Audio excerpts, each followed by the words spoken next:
Before there were cities, before there were kings, before the first plow broke the first field of Eastern Europe, there was the forest, vast, breathing, infinite.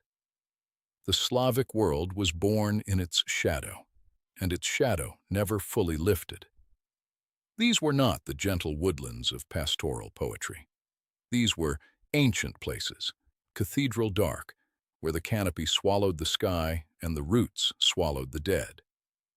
Every culture that lived at the edge of such a forest understood one thing instinctively.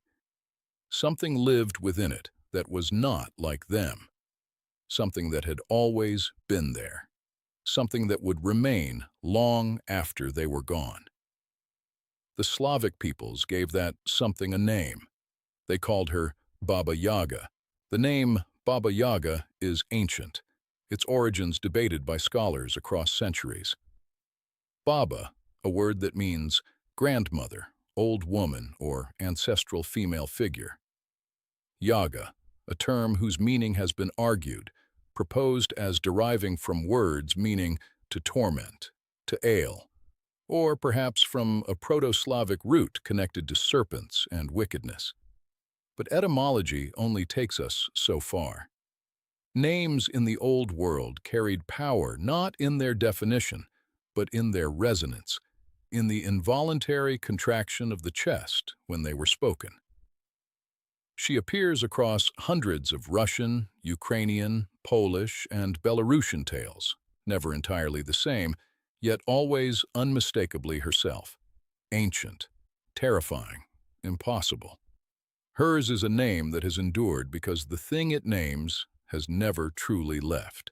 No image in Slavic folklore is more immediately recognizable or more deeply strange than the home of Baba Yaga. A small wooden hut, ancient and decrepit, that stands not on a foundation of earth and stone, but on the legs of a chicken, or in some tellings, those of a hen. The hut does not merely stand there. It rotates slowly, endlessly, as though searching. Its single window gazes like an eye. When a traveler approaches, they must speak the ritual command, "Hut, hut, turn your back to the forest and your front to me." And only then does the dwelling consent to reveal its door. The hut stands at a boundary, not merely between trees, but between the world of the living and the realm that lies beyond all living things. She is described, across the many tales that carry her name, in terms that resist comfort. Her legs are bones, or sometimes a single leg is bone, earning her the epithet Baba Yaga Bony Leg. Her nose is so long it scrapes the ceiling of her hut when she sleeps. Her iron teeth are for more than intimidation. She is impossibly thin, impossibly old, and yet possessed of a vitality that mocks death itself. She may be hideous, she may be ancient, but she is never weak. She flies not on a broomstick, as the Western imagination might assume, but in a mortar, grinding across the sky with a pestle, sweeping the traces of her passage from the air with a broom made of birch twigs, silver light and darkness following in her wake. Scholars of comparative mythology have long identified Baba Yaga as something more profound than a simple villain. She dwells at the boundary, geographically between the human village and the wild unknown, metaphysically between the living world and the realm of the dead. This is the role of the psychopomp in many traditions, the guide, the tester, the keeper of the gate. Before a hero can cross into the realm of supernatural challenge, they must first pass through her domain. They must meet her on her terms. Her hut itself, scholars note, is frequently described as having no windows or doors facing the living world, only toward the land of the dead. The hero who approaches must demand entry. They must earn orientation. They must prove they belong to neither world fully before they can walk between them. In nearly every tale where a hero finds themselves before her door, The encounter follows a pattern ancient as ritual. The hero arrives, lost, desperate, or driven by quest. They speak the words. The hut turns, and there she is. She does not rush. She does not rage. She sniffs the air with her impossible nose and announces, "I smell the Russian spirit." The scent of the living world, pungent and strange to one who breathes the air of the threshold. Then she asks, "Do you come of your own will, or were you sent?" This question matters. This question always matters. It tells her something essential about the visitor's nature, their worthiness, the nature of their quest. Every word that follows is a test, and tests, in her domain, are never merely figurative. Baba Yaga operates within a framework of rules so precise they function as cosmic law. She will always offer a visitor a meal before asking their business. For to deny a guest food would violate the sacred Slavic law of hospitality that even she, creature of the boundary, cannot transgress entirely. She will always offer a bed, a bath. The traveler must be made clean of the living world's smell before the business of the dead world begins. And she will always, before acting against a visitor, give them a chance to speak their purpose. The great danger lies in how the hero responds. Arrogance fails. Flattery fails. The hero must be neither boastful nor groveling. They must be direct, humble in spirit, and fearless in manner. Any deviation invites catastrophe. The witch does not forgive social errors. If the hero passes the meal, passes the interrogation, survives the first night, there comes the morning of impossible tasks. Baba Yaga sets labors that cannot be completed by ordinary means. Spin all the yarn in this room before dawn. Clean every acre of my lands before nightfall. Separate every poppy seed from this mountain of soil before the sun sets. The tasks are designed to exhaust the mortal mind, to expose the weak of will and the foolish of spirit. But here the folklore reveals something astonishing. Those who are pure of heart, or who carry genuine need rather than mere greed, are often assisted. The world itself conspires for them. Mice help sort the seeds. Dawn-colored horses appear unbidden. Baba Yaga's own servants, creatures bound to her will, sometimes bend that will toward mercy when the traveler deserves it. The tale of Vasilisa the Beautiful is perhaps the most celebrated of all Baba Yaga stories. And it is not the story of a warrior or a prince, but of a young girl, sent by a malicious stepmother into the forest to fetch fire from the witch's skull lanterns. Fire, in the deep cold of the Slavic world, meant survival itself. Vasilisa carried with her a small doll given to her by her dying mother, a doll she fed crumbs and spoke to in secret, and which whispered guidance in return. This doll is ancestral magic, the wisdom of the mother, passed forward through death, manifested in a small carved figure. When Vasilisa arrives at the hut, she does not tremble. She is polite, industrious, and patient. These qualities, in the world of Baba Yaga, are armor. When Vasilisa completes her tasks, because she does complete them, guided by her mother's doll, Baba Yaga rewards her with what she came for, a skull taken from the fence, its eyes burning with that cold fire to carry home as a lantern. But before she gives it, she asks one final question. She asks how the girl managed everything asked of her. Vasilisa answers, "By my mother's blessing," and Baba Yaga recoils. Blessed things, things touched by love across death, have no welcome in her house. She does not pursue. She does not destroy. She hands over the skull and waves the girl away. This moment is astonishing in the literature. Even Baba Yaga, ancient and terrible, knows the limits of her power. Maternal love, transmitted beyond death, is a force she will not touch. It would be a profound error to read Baba Yaga as merely a gatekeeper who can be mollified with good manners. The tales are equally populated with those she consumes: the foolish, the greedy, those who seek power for its own sake, those who come without genuine need and without humility.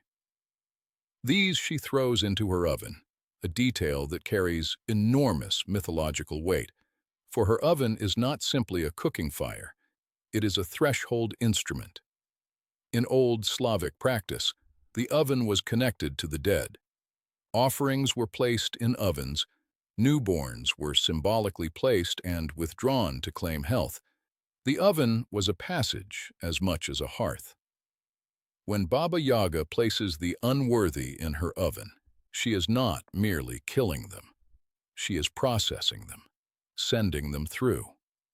Among her most powerful attendants are three mysterious riders, encountered in the tales as aspects of time itself. A rider on a white horse, dressed entirely in white, rides at dawn. He is the white light of morning. A rider on a red horse, in red raiment, rides at noon. He is the burning sun at its height. A rider on a black horse, in absolute black, rides at dusk. He is the night, absolute and consuming. Vasilisa, approaching the hut, passes each of them in turn. She is wise enough not to question them. Later, when she does ask Baba Yaga who they are, the witch answers her, unusual in itself, for Baba Yaga rarely explains. These riders are her servants. Day, noon, and night bow to her authority. She does not merely live in the forest. She governs time. There is a dimension to Baba Yaga that no amount of folklore analysis can fully exhaust: her relationship with the dead themselves. She is sometimes portrayed as commanding armies of skeletal hands that perform her domestic labor. She sleeps surrounded by the bones of those she has consumed, and she sleeps, crucially, in a position of death, laid out straight, nose to ceiling, filling the entire hut. She snores with the sound of something not quite breathing. Some scholars see in her an echo of the great pre-Christian death goddesses of the Slavic world, the figures of power who governed the transition between life and what came after. She may be a memory of a deity once properly worshipped, now degraded in Christian overlay into a monstrous crone, retaining her power even as her dignity was stripped away by centuries of retelling. Not all tales see the hero succeed through patience and ritual compliance. In the story of Ivan, a hero of tremendous physical courage and equal foolishness, the confrontation with Baba Yaga takes a different form. Ivan is brash. Ivan is bold. He demands rather than requests, and yet, and this is the paradox at the heart of her myth, she assists him anyway. Because Ivan is on a genuine quest, because what he seeks is worth seeking, and because Baba Yaga, for all her terrifying nature, is not evil in the way that the cautionary tale witch is evil. She is a force of nature. She does not have a moral agenda. She tests, she processes, she eliminates the unworthy. But a hero who is truly a hero, in the deep mythological sense of one chosen by fate for something necessary, she cannot refuse. The forest itself demands it. When Baba Yaga gives a gift, the gift transforms. Vasilisa receives fire, and it destroys her stepmother and stepsisters. Ivan receives directions to another realm, or a magical horse, or a piece of knowledge that unlocks his entire quest. The gift is never simple. The gift is never without a weight commensurate with its power. She does not give silver when the quest requires gold. She does not give partial knowledge. When she opens her hand and offers the hero what they need, it is always precisely calibrated to what the story requires. This has led some mythologists to argue that Baba Yaga is not merely a character within the stories. She is something closer to the mechanism of story itself. She is the force that gives the hero what they need to complete their narrative, because without completion, the tale cannot serve its function in the world. To understand Baba Yaga fully, one must understand the Slavic conception of the forest itself. It was not simply trees, it was the Lesi who walked within it, a spirit of the woodland who could expand to the height of the tallest pine, or shrink to the size of a blade of grass. It was the Dvorovoi and Domovoi, spirits of the yard and house. And beyond them, further into the dark, forces that had no home names, because humans were not meant to go far enough to need them. Baba Yaga was the absolute of this cosmology, the being at the uttermost depth, where the forest ceased to be a place and became a state of being. Her authority was not merely over trees and animals, it was over transformation itself. The forest was where you went to be changed, and she was the agent of that change. Feminist scholars of mythology have drawn attention to an aspect of Baba Yaga that the surface reading of monstrous witch obscures entirely. She is, in many respects, a mother figure, a terrible mother, an unpredictable mother, but one who feeds, tests, and ultimately equips her children for what the world demands of them. In this reading, the forest visit is not an ordeal to survive, but a rite of passage to be completed. The hero who comes to Baba Yaga is a child who needs to be transformed into an adult, not by comfort, but by challenge. She strips away illusion, she demands competence, she insists on clarity of purpose. And when the transformation is complete, she sends the hero back into the world, equipped, changed, ready. The terrible mother of the deep forest is, in this light, doing precisely what the most essential mothers do, making her children capable of surviving without her. Baba Yaga did not stay in the old forests. She traveled. She lives in the works of the artist Ivan Bilibin, whose illustrations defined her visual language for the 20th century.